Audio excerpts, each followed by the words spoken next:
नमस्कार दर्शक बंधु लेटेस्ट जॉब्स ओडिशा को आपण मानक स्वागत। दर्शक बंधु आज निजुक्ति सूचना रही केन्द्रापड़ा डिस्ट्रिक्ट कोर्ट रिक्वायरमेंट 2024। दर्शक बंधु जदि आपण मैंने 10वीं श्रेणी पास कर जूनियर क्लर्क एवं अमीन पोस्ट पर आवेदन करेंगे से भिडटी सह लास्ट सहित जोड़ी रुहतु। केन्द्रापड़ा डिस्ट्रिक्ट कोर्ट रिक्वायरमेंट 2024 को आपण मानक ऑफलाइन रे आवेदन करने को हम। ऑफिस ऑफ द डिस्ट्रिक्ट जज केन्द्रापड़ा रिसेंटली पब्लिश करछंती एही जॉब नोटिफिकेशन टी कोर्टर किसी जूनियर क्लर्क पद एवं जूनियर टाइपिस्ट एवं अमीन पद पर यही पोस्ट टी एप्लिकेबल अटे। आपण मानक यह ऑफलाइन रे आवेदन करने पड़ो। दर्शक बंधु जदि आपण मैंने यही पदवी पर इंटरेस्टेड अच्छे ताहले जानतु आपनकर शिक्षागत योग्यता कौन हवा दरकार, बयस सीमा केते रहिबा दरकार, दरमा केते मिलिबो, जॉब लोकेशन टी केमठी रहइबो, इंपोर्टेंट डेट कौन रहिछि एवं अन्य एलिजिबिलिटी क्राइटेरिया कौन ए सब विषय रे आसंतु नोटिफिकेशन रो जान नबा। दर्शक बंधु आपण मानो वर्तमान मु नै आछि ओडिशा निजुक्ति.in रो पोर्टल पेज। जदि आपण मैंने यही पेज रे पहुँचापी चाहते ताहले आपण देखुवा वीडियो तले description box row first link रे क्लिक करंतु आपण मैंने यही पेज रे पहुँच जिबा। नचेत आपण मैंने गूगल रे मध्ये सर्च करी जानि परिबे एहार नोटिफिकेशन टे। नेम ऑफ ऑर्गेनाइजेशन देखंतु कोन ऑफिस ऑफ द डिस्ट्रिक्ट जज केन्द्रापड़ा गवर्नमेंट ऑफ ओडिशा केन्द्रापड़ा जज तरफ विज्ञप्ति प्रकाश पाई।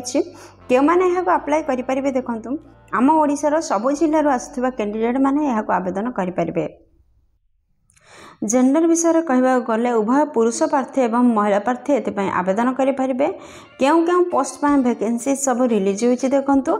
जूनियर क्लर्क जूनियर टाइपिस्ट अमीन पद पर यही पोस्ट वैकेंसी रिलीज होती आपण मैंने चाहिए आवेदन करें। दर्शक बंधु चलते देखि नियंतु जे यही पोस्ट पर इंपोर्टेंट डेट कौन रही। आपणकर अप्लाई डेट ऑलरेडी स्टार्ट है चलो अच्छे आपणकर अप्लाई आपण मैंने चाहिए एवं अप्लाई करें। लास्ट डेट आपणकर 17 जून 2024 पर्यंत रोचे। आपण मानकर एप्लिकेशन मोड देखंतु ऑफलाइन रे आपण माने एप्लिकेशन करबा को पड़िबो। आपण माने स्पीड पोस्ट किंबा रजिस्टर पोस्ट माध्यम रे एहा को अप्लाई करि परिबे। दर्शक बंधु यही पुस्तक देखि नियंतु आपण माने अंकर एप्लिकेशन फी अछि नहीं। आपण माने पई कोनोसी भी एप्लिकेशन फी नहीं। आपण माने जेउ केस रो बिलोंग करथिले मध्य जनरल और ओबीसी आपण माने ST SC PWD ex serviceman female transgender जेकोसी कैटेगरी आपण माने बिलोंग करथिले मध्य आपण पई नो फी रही समस्त पई आपण माने देयमुक्त आवेदन करि परिबे। बयस सीमा कोन रहउछि देखंतु 15 मई 2024 सुधा आपण मानको सर्वनिम्न बयस 18 वर्ष एवं सर्वाधिक बयस 32 वर्ष होइथिबा आवश्यक जदि आपण माने जनरल केस रो बिलोंग करछंती। दर्शक बंधु यह व्यतीत एज रिलैक्सेशन रही गवर्नमेंट नियम अनुसार जदि आपण माने ओबीसी कैंडिडेट होइथिबे ताहले आपण मान पई 3 वर्षर बयस सीमा छाड़ रहबो। जदि एसटी एससी किंबा एक्स सर्विसमैन होइथिबे ताहले आपण मान पई 5 वर्ष एज रिलैक्सेशन रहउछि। दर्शक बंधु ये पुस्तक देखि नियंतु जे सैलरी कौन मिलिबो माने मासिक दरमा आपनकर कौन रहउछि। जदि आपण माने जूनियर क्लर्क किंबा टाइपिस्ट पदवी पे आवेदन करबा को चाहउछंती आपणकर मासिक दरमा 19,900 टंका आरंभ होई 63,200 टंका पर्यंत रहिबो प्रति मासिक। जदि आपण माने अमीन पदवी पे आवेदन करबा चाहउछंती आपणकर मासिक दरमा 21,700 टंका आरंभ होई 69,100 टंका पर्यंत मासिक दरमा रही परिबो। शिक्षागत योग्यता विषय जदि आमे कहबा को जिबा चलंत देखिबा जे आपणकर शिक्षागत योग्यता कौन रहिबो। दर्शक बंधु जदि आपण माने जूनियर क्लर्क किंबा टाइपिस्ट पदवी पे आवेदन करबा चाहछंती आपण माने निहाती भाव में +3 टीए करिथिबा आवश्यक। जे कोनसी स्वीकृति प्राप्त यूनिवर्सिटी रो आपण माने +3 टीए करथिले जूनियर क्लर्क किंबा टाइपिस्ट पदवी पे आवेदन करि परिबे। यह सहित आपणकर कंप्यूटर नॉलेज रहिथिबा आवश्यक, कंप्यूटर सर्टिफिकेट मध्ये रहिथिबा आवश्यक। दर्शक बंधु जदि आपण माने अमीन पदवी पे आवेदन करबा चाहछंती ताहले आपण माने निहाती भाव में 10वीं श्रेणी कोनोसी रिकॉग्नाइज्ड बोर्ड रो 10वीं श्रेणी पास करथिले निहाती भाव में अमीन पदवी पे आवेदन करि परिबे। एहा सहित रेवेन्यू इंस्पेक्टर ट्रेनिंग सर्टिफिकेट आपण पाखर थिबा आवश्यक।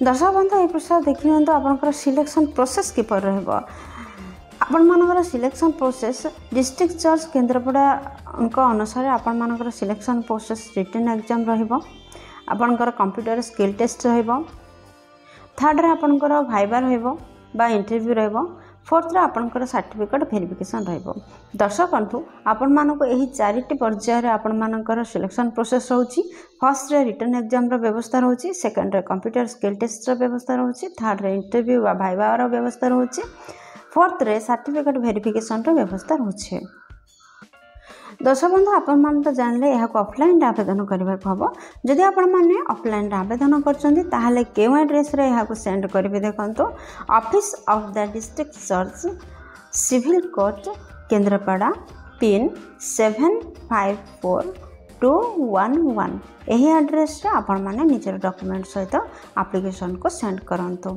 दर्शक बंधु एथिपाई देखंतु कौन कौन डॉक्यूमेंट आवश्यक हम जदि आपण माने यह ऑफलाइन आवेदन करेंगे आपण माने एप्लिकेशन सह कौन कौन डॉक्यूमेंट अटैच करि देबे आपण मानकर फर्स्ट रहइबो समस्त शिक्षागत योग्यतार सर्टिफिकेट एवं मार्कशीट सेकेंड रे आपनकर कंप्यूटर सर्टिफिकेट थर्ड रे केस्ट सर्टिफिकेट दर्शक बंधु आपण मान जदि जनरल केस्ट व्यतीत अन्य कौन भी केस्ट बिलंग करछंती ताहाले आपनकर जाति प्रमाण पत्र रो आवश्यकता रहउची फोर्थ रे रहउची एम्प्लॉयमेंट एक्सचेंज रो रजिस्ट्रेशन कार्ड फिफ्थ रे रहउची दुईटी ओरिजिनल कैरेक्टर सर्टिफिकेट आपनकर थर्ड आपनकर सिक्स्थ रे कोन रहउची देखंतु तीनोटी रिसेंट पासपोर्ट साइज रो फोटो सेवेंथ रे रहउची तीनोटी सेल्फ अटेस्टेड एड्रेस रो envelope copy with postal stamp 30 rupees 30 टंकार स्टाम्प लगी तीनटा एड्रेस सेल्फ एड्रेस इनभलप आपण मानक दबा पड़ो ये कौन रोचे देखो गोटे आईडी प्रूफ से भोटर कार्ड हो आधार कार्ड हो पान कार्ड हो आपण मैंने गोटे आईडी प्रूफ दबा आवश्यक दर्शक बंधु आशा करछि भिडियोटी आपनकर बहुत उपकार लगे जदि किसी भी उपकार करि भिडियोटी गोटे लाइक कर दिंतु सांग मान सहित यथेष परिमाण शेयर करूँ जदि चैनल नुआ अच्छा चैनल को सब्सक्राइब कर बेल बटन प्रेस कर आल सेट करूँ कहीं प्रतिदिन प्रकाश पाऊा नुआ नुआ गवर्नमेंट जॉब विषय चैनल प्रकाशित पाई था दर्शक बंधु जदि आपण मैंने सब्सक्राइब करेंगे ताहले प्रथम आपण पाखे नोटिफिकेशन पहुँच दर्शक बंधु भिडियो एपर्यंत देखिए आपण मानक अशेष अशेष धन्यवाद पुणी देखा लेटेस्ट जॉब्स ओडिशार नुआ एक फ्रेश अध्याय नुआ एक निजुक्ति सूचना सहित से पर्यंत जय जगन्नाथ।